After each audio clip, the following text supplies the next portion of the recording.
যারা নতুন বা পুরাতন ল্যাপটপে র্যাম অ্যাড করতে চাইতেছেন, অর্থাৎ ধরেন আপনার আগের ল্যাপটপে হচ্ছে ধরেন 8 জিবি ছিল, ধরেন আরেকটা এক্সট্রা 8 জিবি র্যাম লাগাই 16 জিবি করতে চাইতেছেন, তো যারা লাগাইতে চাইতেছেন তাদের অবশ্যই এই বিষয়টা জানা দরকার। কারণ হচ্ছে আপনি যে ল্যাপটপে লাগাতে চাইতেছেন ওই ল্যাপটপের র্যাম কার্ড এটা কোন ম্যানুফ্যাকচার মানে ওই কোন কোম্পানি, তারপর স্পিড, তারপর হচ্ছে আপনার ক্যাপাসিটি কত, এগুলো চেক করতে হবে। সেম ক্যাপাসিটি যদি না লাগান তাহলে আপনার ল্যাপটপ স্লো হয়ে যাবে এবং সমস্যা আসতে পারে। তার কারণে এই বিষয়টা আপনারা জানা দরকার। এই বিষয়টা জানার জন্য আপনাদের প্র্যাকটিক্যাল দেখাইতেছি আমার ল্যাপটপের স্ক্রিনে। আপনাদের প্রথমে ল্যাপটপে র্যাম কার্ড অ্যাড করা যাবে কিনা ওইটা চেক করতে হবে। ওইটা চেক করার জন্য আমি আপনাকে একটা শর্টকাট পদ্ধতি বলতেছি।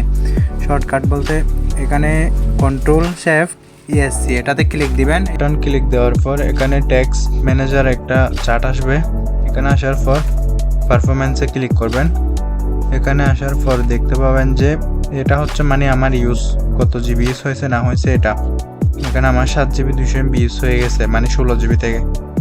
এখানে দেখতেছেন আমার হচ্ছে 16 জিবি র্যাম। এখানে হচ্ছে স্লট আছে, স্লট ইউএসডি, মানে আমার কাছে হচ্ছে 2টা স্লট ছিল, এখন দুটাতে 8 জিবি করে লাগানো এক দুইতে।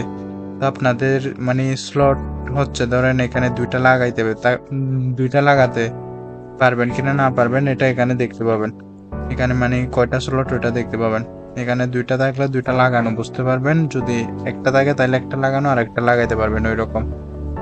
এখানেও মানে দেখতে পাবেন কত জিবি অ্যাভেলেবেল আছে হচ্ছে আমার 8 জিবি 500 MB অ্যাভেলেবেল আছে 16 জিবি থেকে।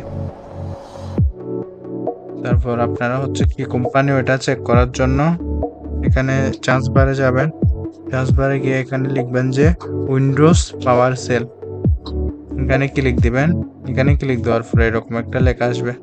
এখানে আমি কপি করে রাখছিলাম লেখাটা হচ্ছে ধরেন আমি আপনার ওই ডিসক্রিপশন বক্সে দিয়ে রাখবো, এটা আপনারা কপি করে জাস্ট এখানে পেস্ট করলে হয়ে যাবে। এখানে কন্ট্রোল বি দিয়ে পেস্ট করে দিবেন, তারপর এখানে এন্টার দিবেন একবার।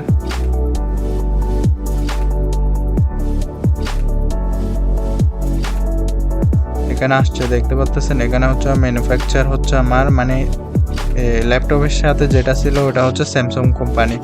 এটা পার্ট নাম্বার, এটা স্পিড, এটা ক্যাপাসিটি।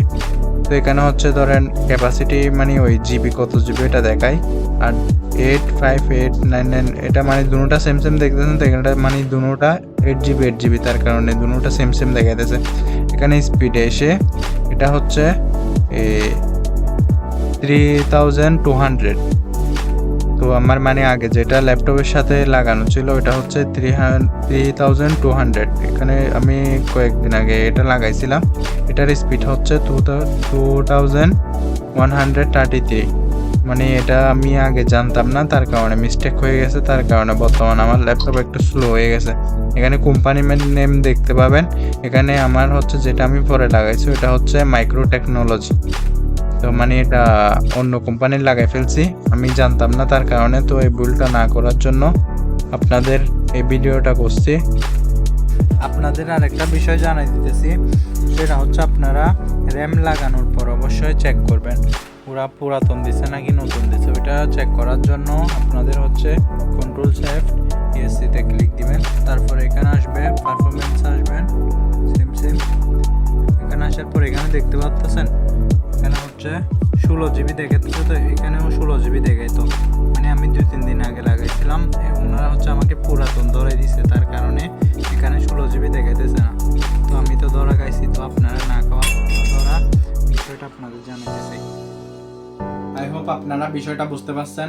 ভিডিওটা যদি আপনাদের উপকারজনক হয়ে থাকে তাহলে অবশ্যই লাইক, কমেন্ট, শেয়ার, সাবস্ক্রাইব করে পাশে থাকবেন। ধন্যবাদ। আসসালামু আলাইকুম।